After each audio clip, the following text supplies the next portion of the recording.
Today class. In the previous video, we have talked about the four classics. In this video, we are going to continue to discuss a little bit about the last classic, 伤寒杂病论, and then we're going to move on to the next period. 伤寒杂病论. As we discussed previously, this book is one of the most important books in Chinese medicine, and the value of this book has been recognized by the practitioners even at that time. So at this period, the practitioners knew the value of this book. Many practitioners kept this book in secret, so they don't want others to learn from this book. So this book disappeared. After hundreds of years, in about 200 to 300 years later, there's one Dr. Sun. We're also going to mention him later in the acupuncture session.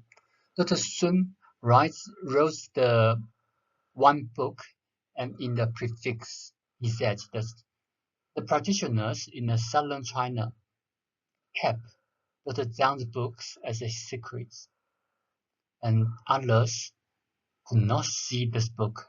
So when Dr. Sun found the book, he copied his book. He copied the 伤寒杂病论 in his old book, 千金药方. 千金药方 we are going to introduce later. This book also has two volumes. The first volume, 伤寒论.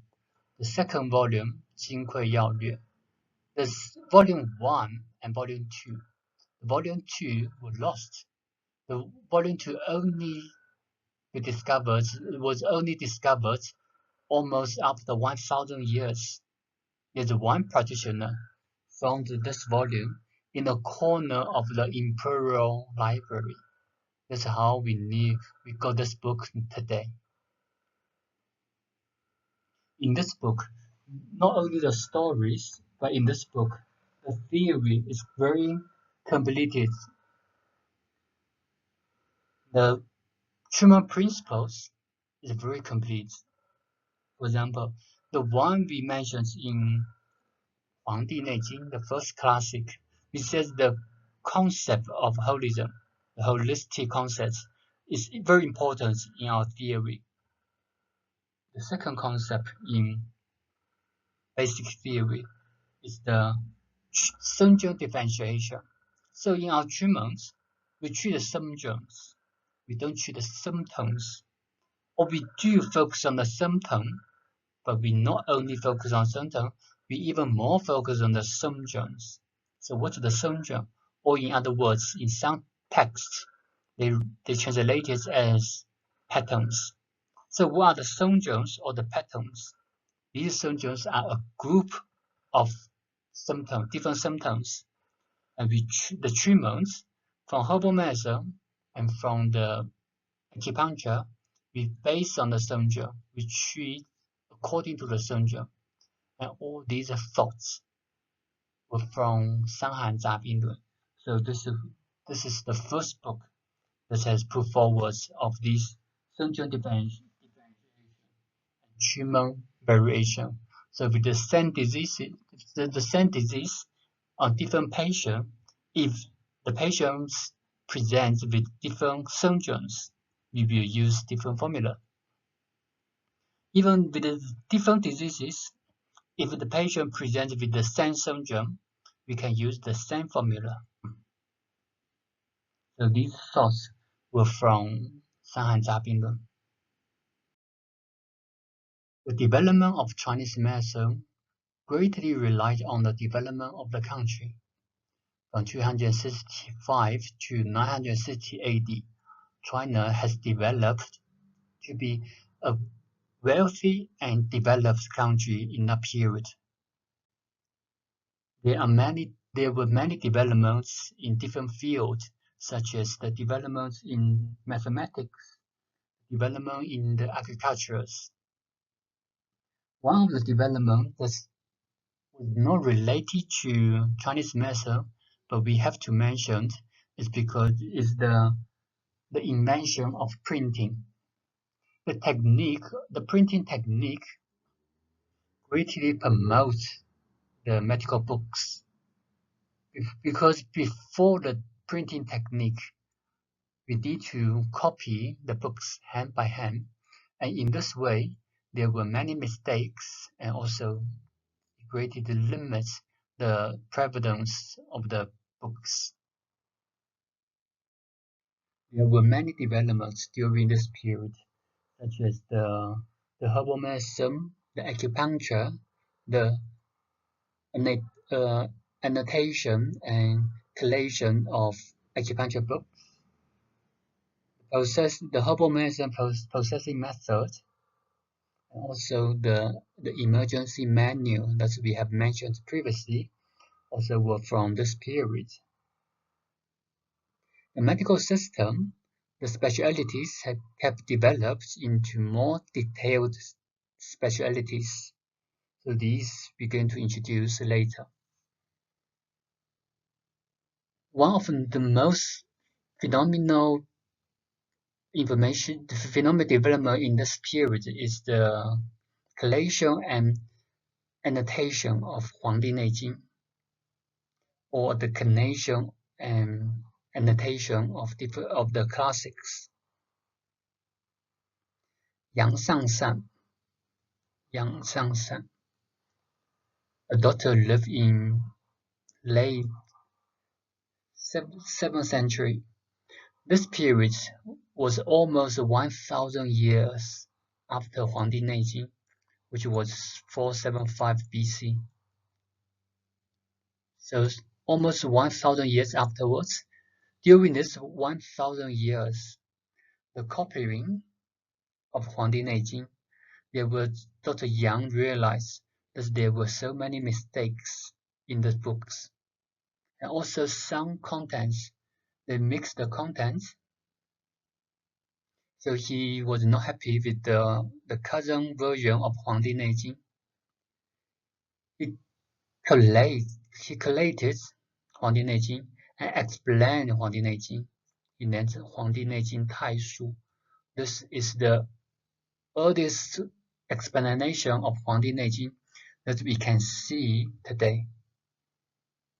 However, this book was not the earliest books. There were still books, the annotation books of 黄帝内经, earlier than Dr. Yang. However, they were lost. We only have the titles from other books. We can't see the books. So this book was the earliest one that we can see today. This book has, however, lost in China.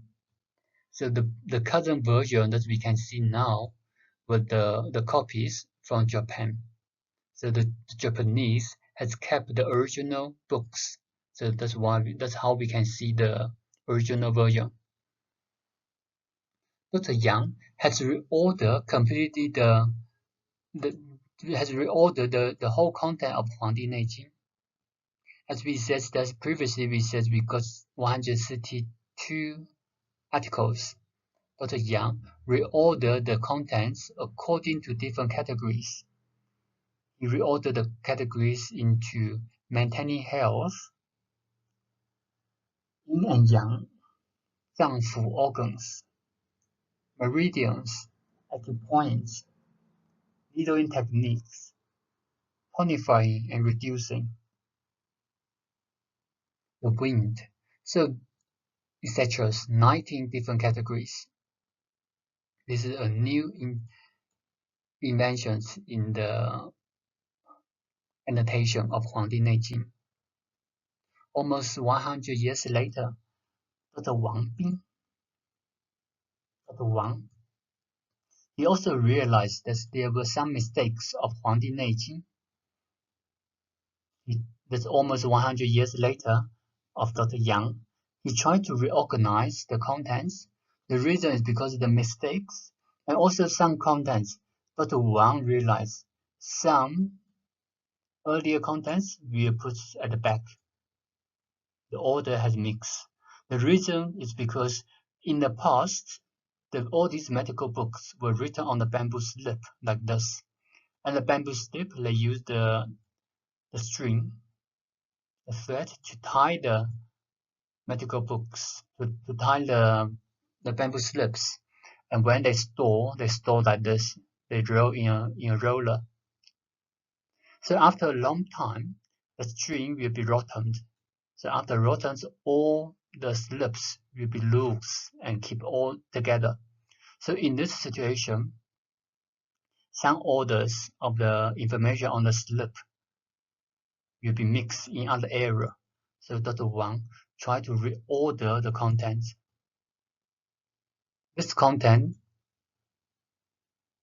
This version was one of the most popular versions nowadays. And also, the 162 articles in Huangdi Neijing, we have 162 articles, but we have 162 titles of the article. There were 7 articles were missing. So we only have the title of the articles. We don't have the content. Dr. Wang found the 7 articles and he puts in his version. That's why nowadays when we read Huangdi Neijing, we got all these articles. That's from Dr. Wang. He placed 7 articles that were kept secretly into this version. And these 7 articles were very important because these were the only content talk about the climate changes. For example, the COVID-19 were first reported in China in late December, early January 2020. However, there were some records that the experts in Beijing University of Chinese Medicine, in their PhD student defense, the one expert says we need to be careful that next year there may be pandemic in China. So how did he know? Almost half a year earlier, the pandemic. That's from the knowledge of Huangdi Neijing. From these 7 articles, how to see the climate changes. Because in Chinese medicine, from the theories, we think that the climate changes will affect human health. Some certain climate changes will cause pandemics. So if you can predict from this way, the government or the population, we need to get ready for the pandemic. We need to prepare for the pandemic. We need to be careful to reduce the chance of the pandemic. But how do you know in advance? That's from the knowledge of Huangdi Neijing. From the 7 articles that Dr. Wang being added.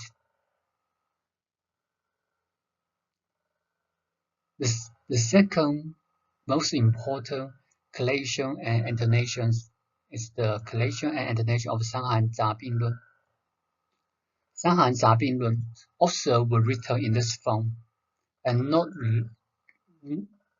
long after this book was written, it was lost.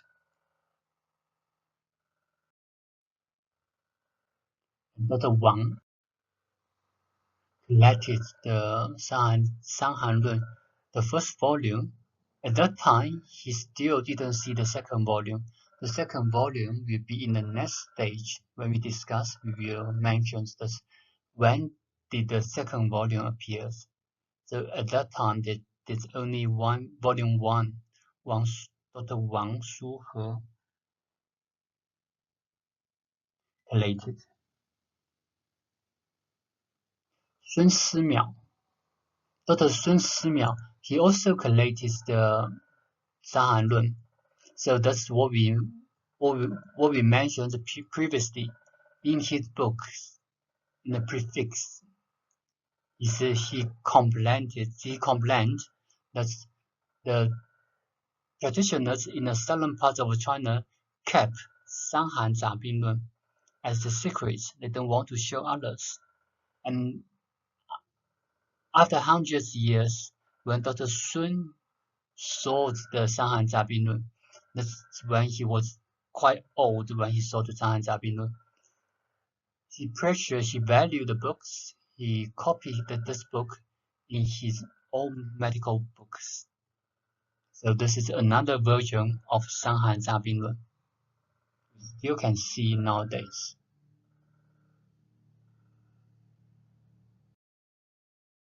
There were a few books that we have to mention in the development in this period. From these books, we will see clearly the development of Chinese medicine and acupuncture. For example, 脉经. Mai is the pulse. This was the earliest monograph on pulse science. The author, Wang Shuhe, about 300 AD. So this author was the same author as the one who collated 伤寒杂病论.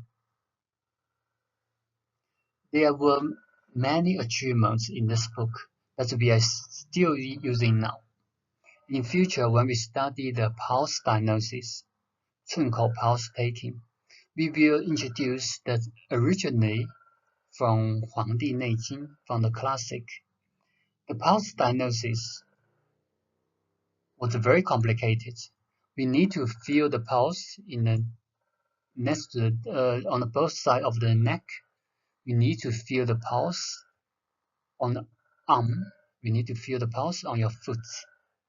So that's very complicated, and Dr. Wang simplifies that he emphasizes we need to focus on the pulse on the arm. That's 寸口 pulse taking. That's also the pulse diagnosis, the pulse taking methods we are using today.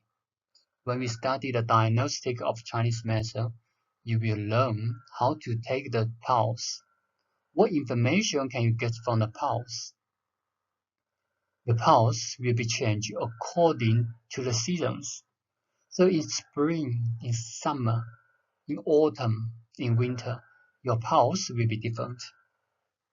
During different cycle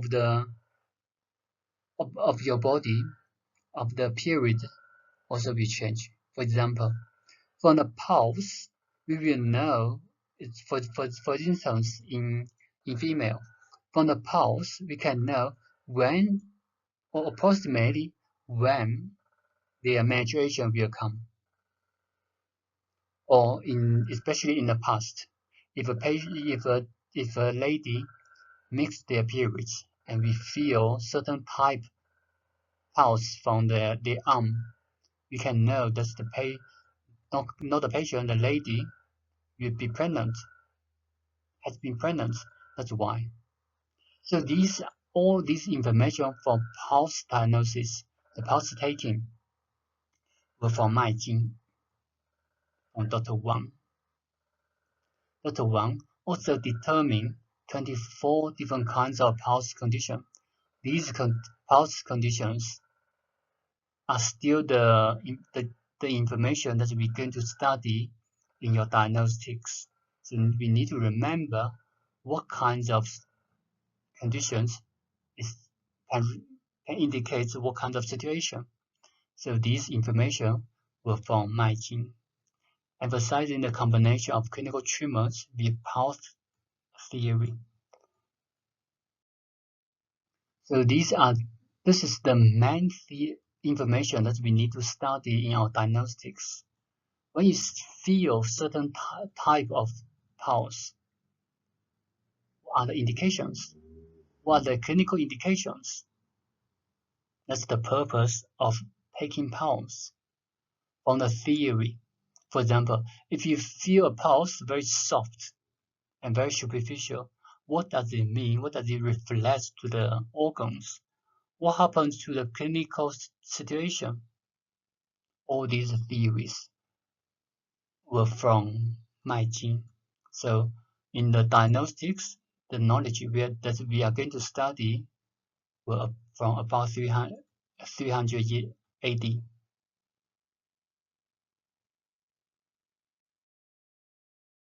The next book that we are going to mention here is 走后备急方. I trust that you still remember the name that we have mentioned previously. 走后 means behind your elbow, 备急 for emergency, found prescription or formula. So this is the earliest manual for emergency in Chinese medicine. This book was illustrated from 御寒经. 御寒经 is the title of the original book. This book was a comprehensive book, got more than 100 volumes. So this becomes very inconvenient to use, especially when you see emergencies. You need to get answers right away, right now. So Dr. Ge Hong illustrated some important information from 御寒经 to compile 走后备急方, used as a brief version of 御寒经 to use as a manual of the emergency as a manual for the emergency. In this book, apart from the emergency manual, there are also some theories have developed. For example, the new understanding of pandemic diseases. In the past, from 黄帝内经, from 伤寒论, in the book from the past before, we always think about the causes of diseases, maybe the climate changes, such as in future you will understand that we talk about the wind, the heat, the coldness, the dryness, or the dampness. And Dr. Ge Hong, he realized that the pandemic may have different pathogens. He didn't point out what kinds of pathogen, but he did mention that this pathogen was different from the pathogen that we mentioned in Chinese medicine. For example, in this book, Dr. Ge Hong has clearly recorded the disease of smallpox. Also such as the clinical symptoms, the prognosis have clearly recorded in this book. Another thought from Dr. Ge Hong was cure poison with poisons to prevent and treat diseases. This is a very early thought of immune or vaccine. Kinds of vaccine, for example, we propose that the treatment towards the rabies. So for the dog disease, the rabies, he proposed to use the dog's brain to apply to the wound where the dog with rabies bite. We're not sure this method is effective or not, especially at that time. But this is a thought of immune of vaccine. So that's the earliest thoughts of vaccine in the medical field. And also because of this menu is used for emergency. Most of the treatments in this book, the records, the treatments in this book have the principle of simple, convenience, and inexpensive and practical. So this is very suitable to use in Africa as well. You can use the herbs in your garden.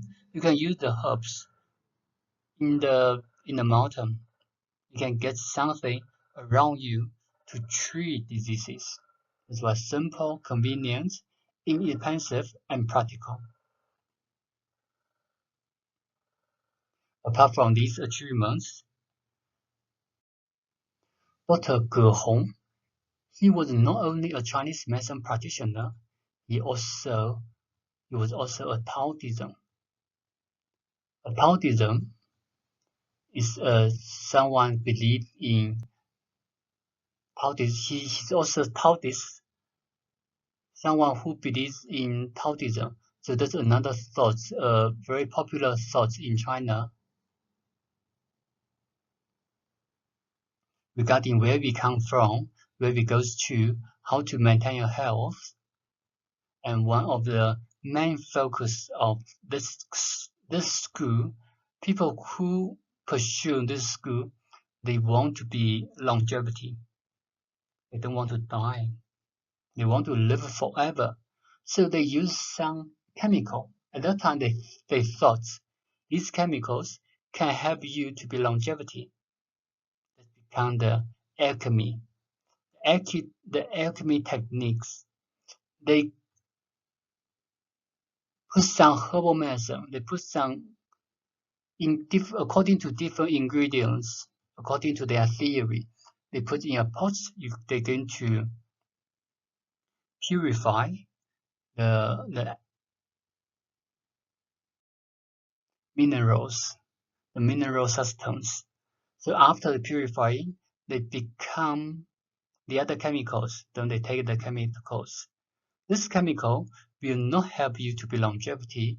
Instead, they will be toxic to the body. But at that time, they don't know. They think these chemicals, especially many of these chemicals were heavy metals. So they thought these can promote your health, can keep health, can maintain health. Obviously, this was the failure in longevity. However, these methods, purifying the minerals, become the ancestor, become the early attempt of pharmaceutical chemistry. That's what we are doing today. Pharmaceutical chemistry was from alchemy. Although there's some attempts that were failure, there were also some attempts that were very successful. There's some herbal medicine we are using now, also still from alchemy, the technique of alchemy. At Muslim, we're not going to introduce again, so this one we have introduced in the previous video. That's also from this book.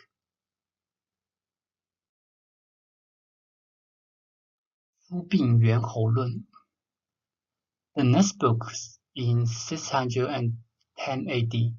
诸病 means all different kinds of diseases. 猿猴 means the causes of these diseases. This is the earliest monograph on the pathogenic syndromes. They talk about the causes, pathogenesis, and pathogens in this book. So, for example, now when we see diseases, when we see patients, if you confuse what may be the causes, you can run back to this book. For example, a patient suffers from cough or asthma, tachypnea. If you can't explain what might be the possible causes of tachypnea, then you went back to this book, find under the category tachypnea or coughing.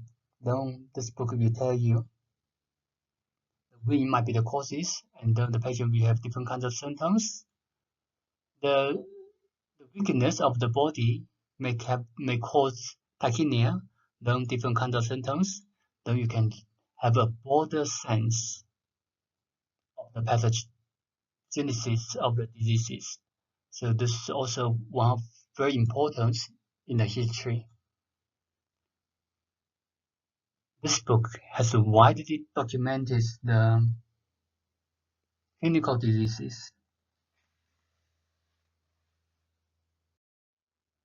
including internal medicine, external medicine, surgery, pediatrics, gynecologics, ear, nose, and throat. For example, there were more than 140 different types of diseases on gynecological problems. So there were many different diseases that you can find references from this book. New views on etiology. The etiology, traditionally we think of the climate, and then from this book, Dr. Cao, so the author of this book is Cao Yuanfang. Dr. Cao, he recategorized the etiology to be internal causes, external causes, and non-internal, non-external causes. So all these causes he categorized into three categories, classified in three categories: internal causes, external causes, non-internal and non-external causes. Many descriptions in these books were accurate and in details. That's why we still can use this book quite often. Some diseases such as the diarrhea, like bacterial diarrhea, stroke, jaundice, these diseases were recorded accurate and details. It's very similar to nowadays. Again, we have to mention about Dr. Sun Shimiao. We have mentioned Dr. Sun Shimiao previously in the collation of Shanhan Zha Bin Lun. We said that Dr. Sun copied the Shanhan Zha Bin Lun in his book Qianjin Yifang because he thought that Shanhan Zha Bin Lun was very precious, so he didn't want to lose the books in future. He kept in his books. He compiled two books. The first book, 备集千金药方, that's compiled in his early age, and 千金一方 compiled at his later age after 70s. 备 means preparing. 急 means emergency. 千金, 1,000 kilos of gold. 1,000 kilos of gold. 药 means important. 方 is the prescription or formula. So from the title, it means the preparing for emergency. Important formulas that's preparing for the emergency. 千金, why he used gold as an example? Because he thought that the life of a human being is very precious. It values as much as 1,000 kilos of gold. That's how precious our human life is. Dr. Sun lived from 581 to 682 AD. You might be confused that he lived more than 100 years. Yes, there were two arguments from here. One says Dr. Sun lived to 100 and one even says he lived for 140, more than 140. So no matter which school, Dr. Sun lived very old. He was considered as the god of the materia medica in Chinese medicine because of his excellent contributions to Chinese medicine. So even now, in some area, some practitioners in some area, they still worship Dr. Sun Shimiao as the god of materia medica. In these two books, Dr. Sun paid attention to the cultivation of medical ethics, discussed the medical ethics norms in detail. This was the first discussion on medical ethics. Dr. Sun proposed that when we see patients, we should not consider how wealthy the patient is or how poor they are. When we see patients, we should not distinguish pretty patient, a beautiful patient, a handsome patient, to the ugly ones. When we see patients, we should not consider their social status, such as the officers from the government or someone from the villages. We need to see all these patients equally. They're all the same to us as a practitioner. They're all our patients. So that's the ethics that we need to follow even today in Chinese medicine. Dr. Sun was the first one to propose this medical ethics and discuss in very details. Dr. Sun also paid attention to the valuable experience of the previous practitioners. However, he also didn't limit in this experience. There were many inventions or new discoveries proposed by Dr. Sun.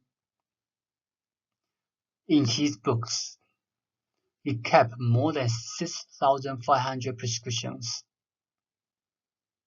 So this 千金药方 and 千金一方 are very comprehensive medical books we actually can use as a dictionary. Dr. Sun also paid attention to the treatments in the field of gynecology and pediatrics. When you see these statements, you might feel that's normal, there's nothing special. But now we need to think about this. This was about 1,500 years ago. In this period, especially the Chinese culture will emphasize male. They don't care about female. They all care about males, gentlemen. So no one focuses on female. No one focuses on kids. However, Dr. Sun proposed that the health of ladies, the health of kids are very important. We need to see them well. We need to emphasize them.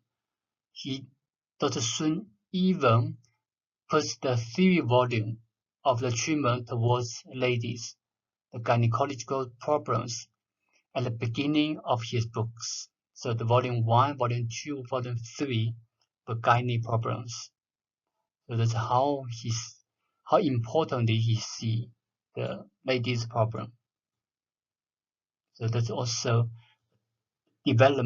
significant developments regarding the sex, the gender base. Dr. Sun also promotes the comprehensive treatments. This comprehensive treatments refers to the treatments with combination of herbal medicine and acupuncture, or moxibustion, or cupping. So Dr. Sun says that a practitioner who only use herbal medicine, they don't use acupuncture, was not a good practitioner. Someone who only use acupuncture, but they don't use herbal medicine, also not a good practitioner. So he proposed the combination of herbal medicine and acupuncture. That's also very commonly used today. Dr. Sun also promotes the in-depth study of the herbs. That's why he was considered as the god of the materia medica, the herbs today. To promote health, to prolong life, how to maintain health is also discussed in this book. So these are some of the achievements in this book. These achievements are mainly focused on the herbal medicine. Dr. Sun also have great contribution to acupuncture, especially for the invention or the discovery of R4 points. R4 points. In future, we will introduce what's R4 points. The R4 point is a kind of acupuncture point that we are using today. This is exactly what the dry needling they use. R4 points. That's another proof say that the dry needling is part of acupuncture. The theory is from R4 points. So when we discuss acupuncture in the later slides, we will mention that this also the contribution from Dr. Sun. During this period, one of the focus of the government was the public health. One of the evidence you can see is from the publication of the pharmacopoeia, 新修本草. This was the earliest pharmacopoeia issued by the government, the official pharmacopoeia. There were 55 volumes with 844 herbs. As you can see the development now, from 神农本草经, we said we got 365 different herbs. And there were some other books we didn't introduce in between. And after a few hundred years developments, the herbal medicine developed to 844 different types. This book not only consists of the descriptions from the letters or the characters, as you can see here, we also have the drawings of the plants. So there's also achievements or contributions in herbal medicine. We have the illustrations and the descriptions. However, this book is also lost, unfortunately. It was lost, and most of the contents was kept in 千金药方, in 千金义方 by Dr. Sun. So you can see the contributions of Dr. Sun. We have mentioned a lot, and in future we still going to mention from the contribution towards the acupuncture. Dr. Sun kept a lot of contents of 新修本草 in his book. So that's how we see for hundreds of years.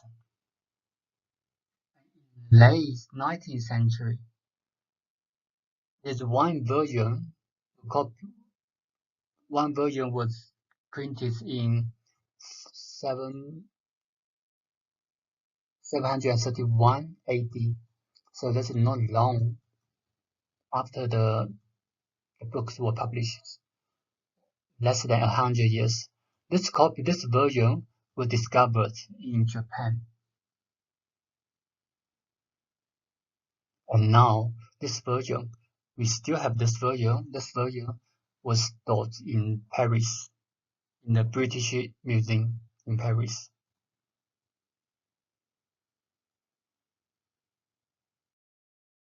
In this video, we have introduced some of the important books that during the period of 235 to 960 AD. These are the milestones in the Chinese medicine history. Since we are focusing on acupuncture, so there were some other books that we didn't mention. They are also important in the history. We more focus on the most important books in the history, as well as the books that contribute to acupuncture. In the next video, we are going to discuss some other information specifically on acupuncture and moxibustion. Also, we're going to introduce some of the developments in the medical system. Thank you for your attention.